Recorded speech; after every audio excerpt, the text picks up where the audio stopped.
Hello everyone, स्वागत है मेरी यूट्यूब क्लासेस में। तो आज जो है हम अपना पुराना टॉपिक जो करा था उसकी थर्ड वीडियो जो है आपके सामने आ रही है। तो इस थर्ड लेक्चर में हम जो है उसी टॉपिक को कंटिन्यू करेंगे जो टॉपिक हमने प्रीवियस क्लास में छोड़ा था। तो प्रीवियस क्लास के बारे में मैं कुछ बता दूं आपको कि हमने जो है कॉन्स्टिट्यूशन के बारे में पढ़ना स्टार्ट करा था। कॉन्स्टिट्यूशन में क्या कॉन्स्टिट्यूशन की हिस्ट्री रही थी, उसे किसने बनाया, कैसे क्या किसने स्ट्रगल किया। उसके बाद हमने कॉन्स्टिट्यूशन में आगे लेयर बाय लेयर जो है उसके बारे में पढ़ा, समझा और किस किस ने कंट्रीब्यूशन दिया उनके बारे में जाना। तो आज जो है उसी सीरीज को हम कंटिन्यू करते हुए थर्ड पार्ट में आपको लेके जा रहे हैं। तो थर्ड पार्ट में हम पढ़ेंगे आज के हमारे कॉन्स्टिट्यूशन के अंदर कौन कौन से अमेंडमेंट हुए हैं, हमारे कॉन्स्टिट्यूशन के अंदर कौन कौन से आर्टिकल रहे हैं, कौन कितने से पार्ट रहे हैं। तो इन सब के बारे में आज हम जानेंगे। तो हम क्लास स्टार्ट करते हैं। ओके, तो हम बात करें सबसे पहले तो शेड्यूल के बारे में। तो हमारे कॉन्स्टिट्यूशन के अंदर टोटल 12 शेड्यूल देखने को मिलते हैं। अब ये शेड्यूल क्या होते हैं? तो ये शेड्यूल हमें बताते हैं कि हमें किस जगह पर क्या करना चाहिए, किन टॉपिक में क्या क्या चीजें हैं, किन के बारे में हमें क्या नॉलेज मिलती है और किससे क्या कानून बनते हैं। इन सब चीजों के बारे में हमें पता चलता है। फॉर एग्जाम्पल देखते हैं, फिर समझ में आ जाएगा। तो सबसे पहले देखिए शेड्यूल ऑफ द कॉन्स्टिट्यूशन। तो इसमें जो है हमारा सबसे पहला जो शेड्यूल है वो है इंडियन कॉन्स्टिट्यूशन के अंदर। इसमें जो है हमारे भारतीय संघ के घटक राज्य और संघीय क्षेत्रों का उल्लेख है। यानी कि ये जो हमारे स्टेट हैं या जो हमारी यूनियन टेरिटरीज हैं उनके बारे में जो है हमारे पहले शेड्यूल में बताया गया है। फिर हम बात करें सेकेंड शेड्यूल की। तो सेकेंड शेड्यूल में बताया गया है कि जो हमारे राष्ट्रपति होते हैं, हमारे प्राइम मिनिस्टर होते हैं, ये कितनी सैलरी लेते हैं, इनका क्या अलाउंस होता है, इनको गवर्नमेंट की तरफ से क्या क्या फैसिलिटीज मिलती है, सब चीजों के बारे में। जैसे इसमें भारतीय राज्य व्यवस्था के विभिन्न पदाधिकारियों जैसे राष्ट्रपति, गवर्नर, लोकसभा के अध्यक्ष, उपाध्यक्ष, राज्यसभा के सभापति और उपसभापति, विधानसभा के अध्यक्ष और उपाध्यक्ष, विधान परिषद के सभापति और उपसभापति, उच्चतम न्यायालय के न्यायाधीशों और भारत के नियंत्रक एवं महालेखा परीक्षक आदि के प्राप्त होने वाले वेतन यानी कि सैलरी, भत्ते यानी अलाउंस और पेंशन का जो हमें जानकारी मिलती है। तो सेकंड शेड्यूल में इन पदों का उल्लेख का मतलब इनका मतलब ये होता है कि ये जो है कॉन्स्टिट्यूशनल पोजीशन रखते हैं, यानी कि इनका कॉन्स्टिट्यूशन में बहुत ही ज्यादा इंपॉर्टेंट होता है। ये चीजें हमें जो है सेकंड शेड्यूल में देखने को मिलती है। और ये बहुत ही इंपॉर्टेंट बात है कि जितने भी हमारे कॉन्स्टिट्यूशन में पोजीशन होल्डर होते हैं यानी कि प्रेसिडेंट या प्राइम मिनिस्टर, तो इनकी क्या सैलरी होती है, ये कौन से शेड्यूल में है? तो वो शेड्यूल 2 है। अब हम बात करें थर्ड शेड्यूल की। तो जो हमारा थर्ड शेड्यूल है वो बताता है schedule of form of oath and affirmation of the office for elected official including जजेस। यानी कि जो हमारे ऑफिसर होते हैं उनकी जो ओथ होती है यानी कि जो उनकी शपथ होती है उसके बारे में थर्ड शेड्यूल में बताया गया है। फिर हम फोर्थ शेड्यूल की बात करें तो फोर्थ शेड्यूल में बताया गया है एलोकेशन ऑफ सीट इन राज्यसभा। यानी कि राज्यसभा में कितने लोगों को कितनी सीटें दी जाएंगी उस चीज के बारे में हमें फोर्थ शेड्यूल में पता चलता है। राज्यसभा को पता है upper house of the parliament कहते हैं और ये एज पर स्टेट और यूनियन टेरिटरी इनको सीट प्रोवाइड कराई जाती है। तो अब हम देखें फोर्थ शेड्यूल के बाद फिफ्थ शेड्यूल को। तो फिफ्थ शेड्यूल जो होता है वो provision as to administration and control of the schedule area and schedule tribes. यानी कि schedule area and schedule tribes में कौन सा एडमिनिस्ट्रेशन डिपार्टमेंट होगा, उसको कौन मैनेज करेगा, उनको कौन कंट्रोल करेगा, इस चीज से रिलेटेड सभी चीजें हमारे फिफ्थ शेड्यूल में होती हैं। तो फिफ्थ शेड्यूल के बारे में पता चल गया कि फिफ्थ शेड्यूल में क्या होता है। जो हमारे शेड्यूल ट्राइब्स या जो शेड्यूल एरियाज होते हैं उनको कंट्रोल करने के लिए डिपार्टमेंट बनाया जाता है। सिक्स्थ शेड्यूल की बात करें तो sixth schedule provision as to administration of tribal area in the state of Assam, Meghalaya, Tripura and Mizoram. यानी इन स्टेट के लिए एडमिनिस्ट्रेशन बनाने की बात करता है कौन? Sixth schedule. तो fifth schedule and sixth schedule दोनों ही एक जैसे हैं, सिमिलर है, बस दोनों में थोड़ा सा डिफरेंस है। तो याद रखना कि जो हमारा फिफ्थ शेड्यूल है उसमें हम schedule area and schedule tribes के बारे में कानून बनाते हैं, उससे रिलेटेड डिपार्टमेंट के को मैनेज करते हैं। और इसमें हम कुछ स्टेट को लेते हैं जैसे असम, मेघालय, त्रिपुरा, मिजोरम। तो इन स्टेट में कौन एडमिनिस्ट्रेशन होगा, कैसे मैनेज होगा, उस सब चीजों के बारे में जो हम इस शेड्यूल में जानते हैं। अब बात करें हम 7th शेड्यूल की, तो जो 7th शेड्यूल है of the 7th schedule the union यानी सेंट्रल गवर्नमेंट, हम सबको जानते हैं यूनियन का मतलब सेंट्रल गवर्नमेंट होता है। State and the concurrent list यानी कि जो स्टेट लिस्ट होती है या यूनियन लिस्ट होती है या जो कॉन्करेंट लिस्ट होती है, इन तीनों लिस्ट के बारे में इंफॉर्मेशन मिलती है हमें कहां से, 7th शेड्यूल से। ओके, तो ये शेड्यूल है, अभी हम 7th शेड्यूल पे आ गए हैं। तो ये जो शेड्यूल होते हैं ये हमें जानकारी देते हैं कि किसको कहां से इंफॉर्मेशन मिलेगी और कैसे मिलेगी। जैसे कि हमें जानकारी जो है अपनी किसकी मिलती है, लिस्ट की जानकारी मिलती है, वो कहां से मिलती है हमें, 7th शेड्यूल से। ये एक तरीके से आपका इंडेक्स होता है बेटा कॉन्स्टिट्यूशन का, ठीक है। जैसे आपके नोटबुक होती है ना, आप उसमें इंडेक्स बनाते हो, पेज नंबर डालते हो, या आपकी जो बुक होती है उस बुक के अंदर आप देखते हो आपका इंडेक्स है, उस इंडेक्स में क्या होता है, टॉपिक लिखा होता है और उसका पेज नंबर लिखा होता है, फिर टॉपिक लिखा होता है और उसका पेज नंबर लिखा होता है। तो सेम इसी तरीके से हमारे अब ये होते हैं शेड्यूल। इन शेड्यूल में भी टॉपिक लिखा हुआ है और बता रखा है कि इस टॉपिक में क्या जानकारी मिलेगी। तो टोटल हमें जो है 12 शेड्यूल देखने को मिलेंगे, उनमें से हम 7th शेड्यूल अपने कवर कर चुके हैं। अब 7th शेड्यूल यानी कि जिसमें लिस्ट है हमारी, 7th शेड्यूल के बाद अगर हम बात करें 8th शेड्यूल की, तो 8th शेड्यूल क्या है हमारा, लैंग्वेज के बारे में बताता है कि हमारी जो लैंग्वेज है वो कितनी होगी। जैसे कि इसमें भारत की जो है 22 लैंग्वेज का जो है उल्लेख किया गया है। मूल रूप से 8वीं अनुसूची यानी कि 8th शेड्यूल में 14 लैंग्वेजेस थी, लेकिन 1967 में सिंधी को, 1992 को में कोंकणी, मणिपुर, नेपाली को 8th शेड्यूल में इंक्लूड किया गया और 2004 में मैथिली, संथाली, डोगरी और बोडो को भी 8वीं शेड्यूल में इंक्लूड कर लिया गया है, जिससे कि अब हमारी टोटल लैंग्वेज 22 हो गई है, ठीक है। तो हमारी भारत की जो 22 भाषाएं हो गई हैं, जिनमें से पहले 1967 से पहले 14 थी और ये सब लैंग्वेजेस इनमें ऐड हुई और ऐड होने के बाद टोटल अब 22 लैंग्वेज हमें देखने को मिलती हैं। तो एक बार क्विक रिवीजन देख लें जो हमने 8 शेड्यूल पढ़े हैं। तो सबसे पहला जो शेड्यूल था आपका वो क्या था, ये था, देखो पहला शेड्यूल आपको यूनियन टेरिटरी एंड स्टेट के बारे में बताता है। दूसरा शेड्यूल बताता है कि जो आपके डिपार्टमेंट होंगे वहां पे जो भी ऑफिशियल्स बैठेंगे उन ऑफिसर्स की जो सैलरी होगी वो क्या होगी। थर्ड शेड्यूल में आपको बताया जाता है उनकी ओथ के बारे में, यानी कि वो जो शपथ लेते हैं। फोर्थ शेड्यूल में आपको बताया जाता है कि जो ये होते हैं आपके राज्यसभा में प्रतिनिधित्व का विवरण दिया जाता है, यानी कि राज्य संघीय क्षेत्रों के राज्यसभा में प्रतिनिधित्व का विवरण दिया जाता है। Schedule allocation of the seat, मैंने बताया कि जो राज्यसभा होती है उनको किस स्टेट से कितनी सीटें या किस यूनियन टेरिटरी से कितनी सीटें दी जानी है वो आपको अपने फोर्थ शेड्यूल में पता चलता है। उसके बाद फिफ्थ शेड्यूल के बारे में हमने पढ़ा कि जो फिफ्थ शेड्यूल है वो बताता है शेड्यूल ट्राइब्स के बारे में कि शेड्यूल ट्राइब्स के लिए कौन सा एडमिनिस्ट्रेशन कहाँ कैसे काम करेगा। और सिक्स्थ शेड्यूल के बारे में हमने कुछ स्टेट के बारे में पढ़ा, असम, मध्य प्रदेश, असम, मेघालय, त्रिपुरा एंड मिजोरम के इन स्टेट के लिए कैसे एडमिनिस्ट्रेशन बनाया जाएगा, ये हमने जो है अपना सिक्स्थ शेड्यूल में पढ़ा। उसके बाद सेवंथ शेड्यूल में हमने किसके बारे में पढ़ा, 3 लिस्ट के बारे में पढ़ा और 8th शेड्यूल के अंदर हमने जो है लैंग्वेज के बारे में पढ़ा। अब 8th शेड्यूल के बाद अगर हम 9th शेड्यूल की बात करें तो 9th schedule validation of certain act and regulation, ठीक है, यानी कि ये जो है हमारे 9th schedule validation of certain act and regulation, that means संविधान में अनुसूची प्रथम संविधान संशोधन अधिनियम 1956 के द्वारा जोड़ी गई थी। इसके अंतर्गत राज्यसभा द्वारा संपत्ति के अधिग्रहण की विधियों का उल्लेख किया गया है।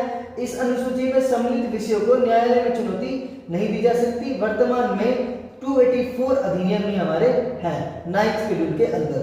बात समझ में आई। उसके बाद 10th शेड्यूल की बात करें तो 10th शेड्यूल एंटी डिफेक्शन के बारे में बात करता है, यानी कि यह संविधान में 52 अमेंडमेंट के तहत हुआ था। जो 10th शेड्यूल जोड़ा गया था वो 52वें संशोधन के तहत हुआ था और 1985 के द्वारा ये जो शेड्यूल जुड़ा था, इसमें दल बदल से संबंधित प्रावधानों का उल्लेख था कि जो पहले जो नेता लोग होते थे वो क्या करते थे कि जो भी पार्टी जीतती थी उस पार्टी में चले जाते थे, फिर दूसरी पार्टी में आ जाते थे, फिर पहली पार्टी में चले जाते थे। तो वो दल अपना ऐसे बदलते थे जैसे गिरगिट अपना रंग बदलता है। तो ये दल बदल के जो फंडा था, ये जो दल बदल का जो ये सिस्टम था, इसको कंट्रोल करना था। और इसी के लिए जो है ये अमेंडमेंट जोड़ा गया, मतलब ये अमेंडमेंट किया गया कि अब जो है दल बदल जो होगा वो पॉसिबल नहीं है। मतलब एक बार ही इंसान कर सकता है, उसके बाद जो बार बार वो दल बदल नहीं कर सकता। फॉर एग्जांपल एक मंत्री हुआ था आयाराम गयाराम, जिसका नाम पड़ गया था वो इसी वजह से क्योंकि उसने बार बार जो है अपनी पॉलिटिकल पार्टीज को चेंज किया था। तो 10th शेड्यूल हो गया। 8th शेड्यूल लैंग्वेज वाला था। 9th शेड्यूल जो था हमारा वो बात करता था किसके बारे में, ये रहा कि संविधान में यह अनुसूचित प्रथम संशोधन, मतलब जो हमारी ये जो आर्टिकल मतलब सॉरी जो अमेंडमेंट जुड़ा था, ये संशोधन हुआ था 1951 में, उसके द्वारा इसको जोड़ा गया था। इसके अंतर्गत संपत्ति के अधिग्रहण की विधियों का उल्लेख किया गया था। और आपको सभी को पता है कि जो राइट टू प्रॉपर्टी है ये पहले फंडामेंटल राइट हुआ करता था, लेकिन अब ये फंडामेंटल राइट नहीं है, ये हटा दिया गया है। क्यों? क्योंकि जो फंडामेंटल राइट होते हैं ना वो हमारे किसी भी सिचुएशन में हमसे छीने नहीं जा सकते। हालांकि उन पर कंट्रोल किया जा सकता है, उनको रोका जा सकता है इमरजेंसी के केस में, बाकायदा उनको लिया नहीं जा सकता हमसे। तो राइट टू प्रॉपर्टी भी अगर फंडामेंटल राइट होता था तो ऐसी सिचुएशन में प्रॉपर्टी को गवर्नमेंट ले नहीं पाती थी लोगों से। फॉर एग्जांपल जैसे कि मान लो कहीं से गवर्नमेंट को रेलवे निकालनी है, अब वो रेलवे निकालने के लिए जो लैंड पड़ रही है वो लैंड का मालिक सरकार को जमीन देने को तैयार नहीं है, तो गवर्नमेंट को जो ट्रेन सीधी जा रही होगी वो ऐसे लेनी पड़ेगी, फिर ऐसे लेनी पड़ेगी, फिर ऐसे लेनी पड़ेगी, तो ये कुछ जिगजैग टाइप का बन जाएगा। तो ये जिगजैग ना बने इसीलिए गवर्नमेंट ने क्या करा कि भाई लोग हो सकता है कि अपनी प्रॉपर्टी सरकार को ना बेचे, तो ऐसी सिचुएशन ना आए, इसीलिए सरकार ने राइट टू प्रॉपर्टी को फंडामेंटल राइट से हटा दिया। ठीक है, ये नॉर्मल राइट रखा, फंडामेंटल राइट नहीं रखा। यानी कि इनकेस अगर सरकार को प्रॉपर्टी चाहिए तो सरकार आपको जमीन का मुआवजा देकर आपसे वो प्रॉपर्टी ले सकती है, क्योंकि वो आपका फंडामेंटल राइट नहीं है। तो इससे रिलेटेड ये 9th शेड्यूल में हुआ था। फिर 10th शेड्यूल की बात हमने बताई आपको कि इनमें दल बदल से संबंधित जो चीजें होती थी उन पर काम किया गया था। आगे हम शेड्यूल के बारे में बात कर रहे हैं और ये टॉपिक ही है, इनके बारे में डीप एक्सप्लेनेशन आपको मिलेगी, बस वेट करो, क्योंकि ये भी कॉन्स्टिट्यूशन की सीरीज चल रही है जिसमें हम सिर्फ समझ रहे हैं कि कॉन्स्टिट्यूशन का बेस क्या है। अब हम 11th शेड्यूल की बात करें तो 11th शेड्यूल जो है वो power, authority and responsibility of panchayat. There are 29 subject over which the panchayat has their jurisdiction. तो जो पंचायती राज सिस्टम हमारा जो कंट्री में आया, हमारे देश में आया, वो 11th शेड्यूल के तहत आया, यानी 11वीं अनुसूची जो हमारे कॉन्स्टिट्यूशन में जोड़ी गई और पंचायती राज सिस्टम को डेवलप किया गया जो गांव वाले एरियो में होता है। ये जो था हमारे कॉन्स्टिट्यूशन में 73वां संशोधन था, 73rd जो था अमेंडमेंट था। उसके बाद जब हम गांव की बात करते हैं तो गांव के साथ शहरों का भी नाम आता है, क्योंकि गांव से ही बात नहीं बनेगी, शहर भी होंगे। जहां पर शहर थे तो वहां के लिए हमने कॉन्स्टिट्यूशन में एक अलग अनुसूची को जोड़ा, एक अलग शेड्यूल को जोड़ा, और वो थी शेड्यूल 12। इस 12th शेड्यूल के अंदर जो है एमसीडी यानी जो हमारी म्युनिसिपल कॉर्पोरेशन दिल्ली है, इसी तरीके से हर एक स्टेट के अंदर जो है म्युनिसिपल को डेवलप किया गया, और उन्हीं ने जो उसी डेवलपमेंट को हमने 74th अमेंडमेंट एक्ट में डाला। तो ये जो था इनके पास 18 सब्जेक्ट थे over which Panchayat Raj has to be jurisdiction. 74th amendment act था जो हमारा कॉन्स्टिट्यूशन में किया गया था, और इसी अमेंडमेंट के तहत 12वीं अनुसूची को कॉन्स्टिट्यूशन में जोड़ा गया। तो ये टोटल हमारी 12th अनुसूची थी। तो हमने 8 जो शेड्यूल थे उन तक रिवीजन लेने के बाद अब हम 9th, हमने 10th और हमने 11th और हमने 12th जो है शेड्यूल के बारे में पढ़ा। तो जो हमारा 9th शेड्यूल था वो हमारे किसके बारे में बात करता है? 9th शेड्यूल अभी हमने पढ़ा प्रॉपर्टी से रिलेटेड था, राइट टू प्रॉपर्टी जो था उससे रिलेटेड था। और 10th शेड्यूल जो था वो हमने पढ़ा अभी अदल बदल जो कर लेते थे नेता उससे रिलेटेड था। हमने 11th शेड्यूल को पढ़ा जो पंचायती राज को डेवलप करता है। हमने 12th शेड्यूल को पढ़ा जो एमसीडी सिस्टम को डेवलप करता है। ठीक है, और पंचायती राज एंड एमसीडी बहुत इंपॉर्टेंट शेड्यूल है, क्योंकि इससे रिलेटेड एग्जाम में क्वेश्चन आता है कि ये कौन सा मतलब एमसीडी को डेवलप करना किस कॉन्स्टिट्यूशन अमेंडमेंट के तहत हुआ। तो ये 74th अमेंडमेंट था, और जो एमसीडी वाला था वो 73rd अमेंडमेंट था। तो अब ये अमेंडमेंट जो हो गए, ठीक है, आर्टिकल अब हम पढ़ेंगे कि कौन से आर्टिकल कहां तक जाते हैं। तो हमने क्या पढ़ा कि हमने अपने जो शेड्यूल थे कॉन्स्टिट्यूशन के अंदर 12 के 12 शेड्यूल, उनके बारे में डिस्कस किया। अब हम बात करते हैं आर्टिकल के बारे में। तो आर्टिकल जो है हमारे, वो यहाँ पर पार्ट दे रखा है, उनका सब्जेक्ट बता रखा है और ये आर्टिकल बता रखा है। ये बिल्कुल आपकी बुक के अंदर जो इंडेक्स होता है बिल्कुल वैसे ही है, क्योंकि ये कॉन्स्टिट्यूशन का इंडेक्स ही है, जिससे हम देखकर ये पता लगा सकते हैं कि कौन से पेज पर हमें क्या मिलेगा। तो हम बोल सकते हैं कि हाँ भाई, ये जो हमारे आर्टिकल होते हैं या जो ये हमारे पार्ट होते हैं, ये सब के सब कॉन्स्टिट्यूशन का इंडेक्स होते हैं। अब जैसे कि पार्ट 1 की बात करें तो पार्ट 1 में हमें यूनियन टेरिटरी और उसकी यूनियन के बारे में पता चलता है, जो आर्टिकल 1 से लेकर 4 तक बता रखा है कि इसमें कौन से नए राज्यों को जोड़ा जा सकता है, कौन से मतलब नए राज्यों को जोड़ा जा सकता है और कौन से 2 राज्यों को अलग किया जा सकता है। तो इन सब चीजों के बारे में है। जैसे कि अभी हमने देखा था तेलंगाना एक अलग स्टेट बना था, तो इस तरीके से 2 राज्य मतलब एक राज्य 2 राज्यों में डिवाइड हो गए। ये सब चीजें पार्ट 1 के इसी में ही आते हैं, आर्टिकल 1 से 4 में। उसके बाद पार्ट 2 बात करता है वो सिटीजनशिप के बारे में बात करता है, जो आर्टिकल 5 से 11 तक जाते हैं। फिर पार्ट 3 के बारे में बात करें तो ये फंडामेंटल राइट की बात करता है, जो आर्टिकल 12 से लेके 35 तक जाते हैं। फिर हम पार्ट 4 की बात करें तो ये descriptive principle of state policy की बात करता है, जो आर्टिकल 36 से 51 तक जाते हैं। फिर पार्ट हम 4th ए की बात करें, देखो 4th में ही नया पार्ट जोड़ा गया, एक 4th के बाद 5th नहीं बनाया, 4th के अंदर ही कुछ चेंज करने थे। मतलब ये जो descriptive principle of state policy थी, इसी के अंदर कुछ चेंज करने थे। तो उन्हें चेंज के तहत हमने क्या करा, इसी पार्ट के अंदर एक नया पार्ट जोड़ दिया, पार्ट 4A, जो फंडामेंटल ड्यूटीज के बारे में बात करते हैं, जिसके लिए आर्टिकल 51A है। तो यहाँ देखो 36 से 51 खत्म, फिर 51A आ गया। अब बात करें हम आगे पार्ट की, तो पार्ट ये काफी इंपॉर्टेंट है। हमारे जो कॉन्स्टिट्यूशन के अंदर हमारे जो फंडामेंटल ड्यूटीज होती हैं, उसका आर्टिकल कौन सा होता है, तो 51A आर्टिकल होता है। ठीक है, ये कुछ इस तरीके से हो सकता है कि हमने 51 रुपए का कन्यादान डाल के अपनी ड्यूटी निभाई।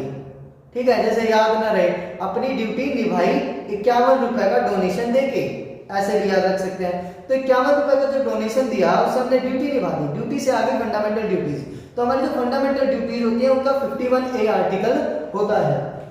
इस तरीके से हम याद रख सकते हैं। अब हम बात करें पार्ट 4 की, तो पार्ट 4 में हम यूनियन के बारे में जानते हैं। Union that means central government, और ये 52 से लेके 151 तक आर्टिकल में बताते हैं। फिर पार्ट 6 में आते हैं, ये हमें स्टेट के बारे में बताते हैं, जिसके लिए आर्टिकल 152 से लेके 237 तक हमारे जो आर्टिकल चलते हैं। फिर हम बात करें पार्ट 7 की, तो इस पार्ट 7 को जो है हमारे कॉन्स्टिट्यूशन ने रिप्लेस कर दिया है अमेंडमेंट 7 के तहत। यानी हमारे कॉन्स्टिट्यूशन के अंदर 7वीं अमेंडमेंट हुई थी, उस अमेंडमेंट के बाद हमने जो है पार्ट 7 को अपने कॉन्स्टिट्यूशन से हटा दिया, और ये जो था replace by the constitution act 1956, 7th amendment act 1956 जो था, इसको हटा दिया।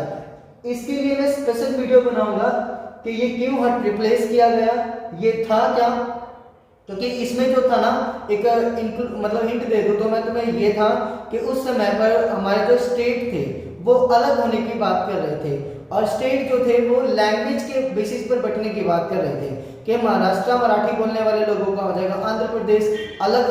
तो जो स्टेट थे वो जो अलग अलग होने की बात कर रहे थे, वो लैंग्वेज के बेसिस पर होने की बात कर रहे थे। तो इसको बहुत कंट्रोल करने की कोशिश करी गई, बहुत रोकने की कोशिश करी गई कि हमारा जो देश है वो लैंग्वेज के बेसिस पर स्टेट में ना बटे। लेकिन इस तरीके का काम हो नहीं पाया, वो बटना था तो बटा, और पहला स्टेट जो भाषा के आधार पर बटा वो था हमारा आंध्र प्रदेश। तो इस तरीके से ये जो सिनेरियो आया, इस सिनेरियो के आने की वजह से ही हमें जो है 7th अमेंडमेंट करना पड़ा कॉन्स्टिट्यूशन में, और जो है पार्ट 7 को हटाना पड़ा। तो 7th अमेंडमेंट और पार्ट 7 दोनों सिमिलर हैं, याद रख सकते हैं इसको कि कौन सा पार्ट था जिसके तहत 7th अमेंडमेंट को हटाया गया, तो वो पार्ट 7 ही था। 7th अमेंडमेंट के लिए मैं स्पेशल वीडियो बनाऊंगा। अब बात करें पार्ट 8 की, तो वो यूनियन टेरिटरीज के बारे में बात करते हैं, जहाँ पर डायरेक्ट सेंट्रल गवर्नमेंट जो होती है वो कंट्रोल करती है। उसके बाद पार्ट इसकी बात करें तो पार्ट जो 9th है वो पंचायती राज के बारे में बात करता है, जो आर्टिकल 243 से 2430 2430 आर्टिकल तक जाता है। फिर पार्ट हम 9th में ही एक नए पार्ट को जोड़ा गया, उसी में कुछ चेंज करके, वो था म्युनिसिपैलिटीज, यानी पंचायत एंड म्युनिसिपैलिटीज, ये शहर, ये गांव, पंचायत गांव, और म्युनिसिपैलिटीज शहरों के लिए बनाई गई, जो आर्टिकल 243 से लेके 243 जी तक जाता है। उसके बाद पार्ट 10 की बात करें तो schedule tribes and schedule area की बात करता है। तो ये 10 पार्ट हमने पढ़े, अभी हमारे 12 पार्ट और हैं। हम पार्ट 11 की बात करें तो relationship between the union and the state, article 245 से 263। पार्ट 12 की बात करें तो finance, property, contract and suits जो होते हैं 264 से लेके 300 आर्टिकल तक इसके बारे में बताया गया है। फिर पार्ट 13 की बात करें तो part 13 trade, commerce and इंटर्स with in the territory of India, article 301 से 307 तक इसमें बताया गया है। फिर पार्ट 14 की बात करें तो service under the union and the state, article 308 से 323 के तहत बताया गया है। फिर 14 में ही चेंज हुआ और पार्ट 14A जोड़ा, जो हमारा ट्राइब्यूनल्स, आर्टिकल 323A से लेके 323B तक बताता है। फिर पार्ट 15 आया जो इलेक्शन के बारे में बताता है, काफी इंपॉर्टेंट है, वो 324 से लेके 329A तक बताता है। फिर पार्ट हमारा 16 आता है जो special provision relative to the certain classes, जो सोसाइटी में अलग अलग क्लासेस होती है ना हमारी, like upper class, lower class, या फिर SC ST OBC, तो शेड्यूल ट्राइब्स सोसाइटीज में बहुत सारी क्लासेस बनी हुई हैं, तो उनके बारे में जो है आर्टिकल 330 से लेकर 342 तक आर्टिकल बताया है। उसके बाद पार्ट हम 17 की बात करें तो ये ऑफिशियल लैंग्वेज की बात करता है। देखो ऑफिशियल लैंग्वेज की बात करते हैं जो 343 से लेके 351 तक है। लैंग्वेज से रिलेटेड याद रखना बहुत ही इंपॉर्टेंट चीज है, क्योंकि इसका शेड्यूल भी याद रखना है जो कि 8th है, और इसका जो पार्ट है वो अभी आपको याद रखना 17 है, ऑफिशियल लैंग्वेज से रिलेटेड है।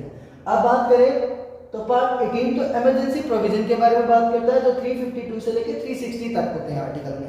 अब इमरजेंसी प्रोविजन का मतलब क्या, कि हमारे देश में कैसे कैसे कहाँ इमरजेंसी लगाई जा सकती है, इन सब चीजों के लिए आपको वेट करना पड़ेगा, क्योंकि मैं एक चीज के लिए क्लास लेकर आऊंगा। अब जैसे बात करें हम इमरजेंसी प्रोविजन की, तो इमरजेंसी प्रोविजन मतलब कौन कौन से, या तो हमारे देश में स्टेट इमरजेंसी लग सकती है, या हमारे देश में सेंट्रल इमरजेंसी लग सकती है, या फिर हमारे देश में फाइनेंशियल इमरजेंसी लग सकती है। हालांकि अब तक हमारे देश में जो फाइनेंशियल इमरजेंसी होती है, जिसे हम इकोनॉमिक इमरजेंसी भी बोलते हैं, वो अब तक नहीं लगी, इकोनॉमिकल इमरजेंसी। बात करें हम 17 के 18 के बाद 19 की, तो मिसलेनियस होते हैं। मिसलेनियस हमारे जो होते हैं वो 361 से लेकर 367 है। मिसलेनियस का मतलब मिक्स है, इसमें कुछ भी हो सकता है। उसके बाद बात करें पार्ट 20 की, तो amendment of the constitution, constitution में क्या क्या अमेंडमेंट होनी है, कौन कौन सी अमेंडमेंट होनी है, कब कब अमेंडमेंट होनी है, वो होते हैं, वो आर्टिकल 368 में दिखाया गया है कॉन्स्टिट्यूशन के अंदर। हम आर्टिकल 368 में जाएंगे और उसके 20वें पार्ट में जाएंगे तो हमें ये मिलेगा अमेंडमेंट ऑफ द कॉन्स्टिट्यूशन। उसके बाद बात करें पार्ट 21 की, तो temporary, transitional and special provision बनाए गए हैं, जो कि आर्टिकल 369 से 392 के बारे में बात करते हैं।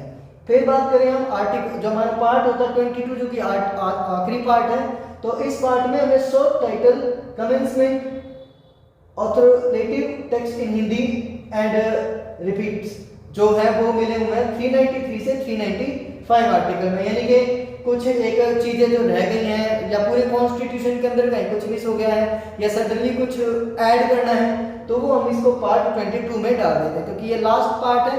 अब कोई भी चीज है नहीं, जब कॉन्स्टिट्यूशन में ऐड होगी तो इसी पार्ट से आगे की तरफ बढ़ती जाएगी। आज जैसे आप 22 पार्ट कॉन्स्टिट्यूशन में देख रहे हो सकता है आने वाले समय में और पार्ट आए और नए आर्टिकल आए। तो कॉन्स्टिट्यूशन में पता है फ्लेक्सिबल है, उसमें नई नई चीजें ऐड होती रहेंगी, और हम जैसे जैसे आगे बढ़ते जाएंगे हमारे कॉन्स्टिट्यूशन का साइज मोटा होता चला जाएगा। ठीक है, तो हमने क्या क्या पढ़ लिया, हमने अपने शेड्यूल पढ़ लिए जो कि टोटल 12 होते हैं, हमने अपने पार्ट पढ़ लिए कॉन्स्टिट्यूशन के अंदर जो कि 22 होते हैं। अब हम देखें तो आगे की जो बात है वो हम नेक्स्ट क्लास में करेंगे, और इस क्लास के बाद मैं सोच रहा हूँ कि आपके लिए एक टेस्ट रख लिया जाए। तो एक टेस्ट जो है वो आपको मिल जाएगा, क्लास में ही होगा, मैं आपका टेस्ट लूंगा उसमें, और आप आंसर मुझे बताओगे कमेंट सेक्शन में। तो मिलते हैं next class. Bye bye, take care everyone. Like share and subscribe करते रहिए, इन्हीं चीज़ों से हमें मोटिवेशन मिलता है। Thank you so much.